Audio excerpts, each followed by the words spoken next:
Hey, welcome to week one, guys, our week one challenge. I'm going to try and keep these videos fairly brief, but I do want to give you guys obviously some information and some resources that we could hopefully find valuable. Remember, the goal is our health focus. We introduce a health focus on week one. We try and carry that over into week two, introduce a new one on week two. By the end of 6 weeks, we've got 6 focuses that we've implemented into our lifestyle, which are hopefully making a difference in our eating habits and our movement and exercise habits. The health focus this week, I want to talk about calories in versus calories out. To be quite honest, that is the only real measure of weight loss. A lot of the times we feel that there's a lot of other factors at play, but from a very primitive, basic, fundamental point of view, calories in versus calories out means that if we expend more calories than what we put in, we'll lose weight. If we put more calories in than what we're expending, we will put on weight. That's essentially the focus behind this challenge. There's a couple ways that we burn calories. A lot of the time we associate burning calories with exercise only. We've got something built into us called a BMR, which is our basal metabolic rate, and that's the rate at which we burn calories while we rest. It plays a fairly significant role in the amount of calories we burn. That's why people who don't really exercise at all can obviously still lose weight, because we're burning calories on a constant basis even at rest. And there's another one called NEAT, N-E-A-T, which is non-exercise activity thermogenesis. So that's basically all the calories that we burn through movement but not exercise. So small things like fidgeting, walking around, just going through our daily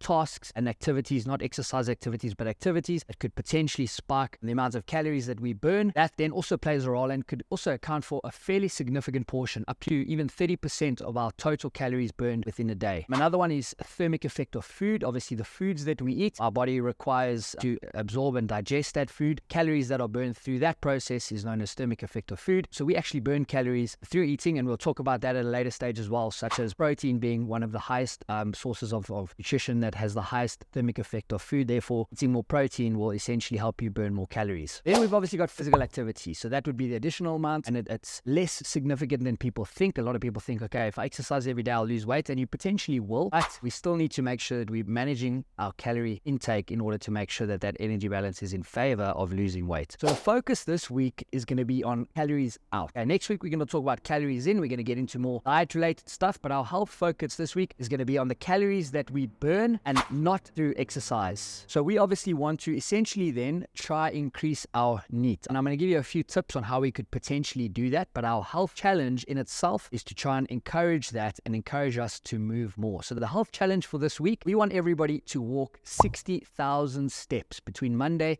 and Sunday, which is about 8,600 steps per day. Most of us have fitness trackers or watches that could help us track this. If you don't, you can also just make sure you have your cell phone in your pocket, and you can get a little step tracker on your cell phone. And the goal is to then see if we can make sure that we have 60,000. I've made it 60,000 in the week versus 8.5 in a day, because we might have some days where we have the opportunity to walk a little bit more than other days. We're going to use the group for this, so I want you to post your daily images of you taking your steps and making sure that we're making intentional efforts to move more and to obviously take those steps. If you get towards the end of the day and you haven't taken your steps, force yourself to get up, go for a walk around the block, and make sure we're getting those steps in. Something as simple as that could play a very big role in the amounts of calories that we burn in its entirety over a week's period, 2-week period, 3-week period. Ways that we can just assist us in making sure that we are moving more and we're being intentional about it. One, take the stairs. Instead of using an escalator when you go to the mall, take the stairs. Walk up the stairs. Intentionally park further away from the entrance of the shop that you want to go to. So when you get to a shop, park further away. You're going to end up doing a couple hundred more steps to get to the entrance, and then obviously back to your car as well. You'll be surprised at the compound effect that this could have from doing it on a constant basis. Something as simple as doing household chores, getting home. I know we're tired,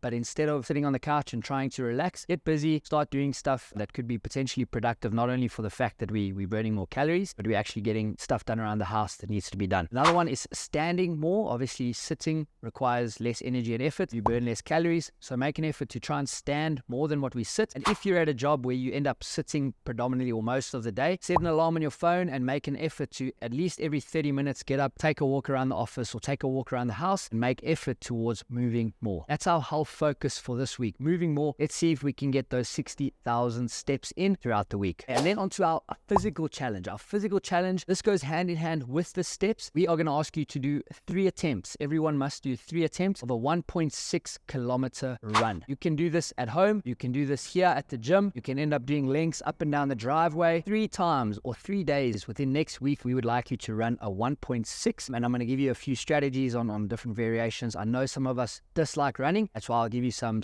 options that we can make sure that this is something that we can all achieve. This also counts towards your steps as well. So keep your watch on, keep your phone on. That'll count towards your 60,000 steps. But if you are a decent runner and you enjoy running or you don't mind running, your strategy is going to be to run 1.6, do it as fast as you can, and then each subsequent attempt after that, you're going to see if you can obviously improve your time and improve your score. If you are not a great runner and you're not a huge fan of running, your goal is going to be to potentially run the first 800 at a very easy, moderate pace, and then depending on how you feel at that point, you try and increase your pace towards the end and finish your 1.6 a little bit faster than how you started, or at the same depending on how you're feeling. And then for the third group of people who despise running and they're not looking forward to this challenge at all, remember it's a challenge, it's supposed to be hard. We're going to encourage you to do the distance, 1.6 kilometer run, but start off with a 1 minute walk, then run for 1 minute. And you're just going to repeat that until you've achieved the distance of 1.6 kilometers. Remember, this is forcing us to do more, to challenge ourselves, to get out of our comfort zone,